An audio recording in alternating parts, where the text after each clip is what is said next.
जे हॉस्पिटलमधील 32 वर्षीय डॉक्टरांनं सोमवारी रात्री 9:15 वाजण्याच्या सुमारास अटल सेतूवरून उडी घेतल्याची माहिती समोर आली आहे। डॉक्टर ओंकार भागवत कवितके असं या व्यक्तीचं नाव असून ते जे हॉस्पिटल मुंबई येथे रेसिडेंट डॉक्टर म्हणून कार्यरत आहेत।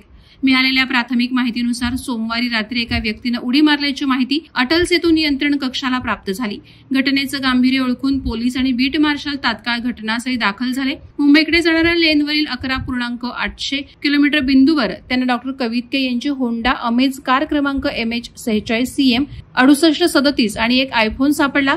मोबाईलवरील संपर्कांद्वारे त्यांची ओळख पटली। घटनेची माहिती मिळताच डॉक्टर ओंकार कवितके यांचे नातेवाईक कळंबोली पोलीस ठाण्यात हजर झालेत।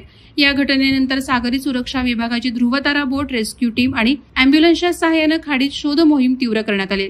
अद्याप डॉक्टर ओंकार कवितके यांचा ठाव ठिकाणा लागलेला नाही। पोलिसांनी नागरिकांना आवाहन केले की या प्रकरणी काही माहिती असल्यास तात्काळ पोलिसांशी संपर्क साधावा।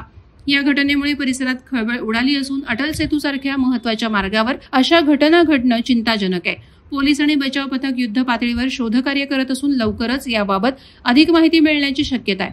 32 वर्षीय डॉक्टरांना उडी का मारली याबाबतचा तपासही पोलिसांकडून करण्यात येत आहे।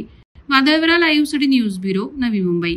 नवी मुंबई व रायगड जिल्ह्यातील ताज्या बातम्या आणि घडामोडींसाठी सबस्क्राईब करा वादळवारा लाईव्ह चॅनल आणि दाबा बेल आयकॉन।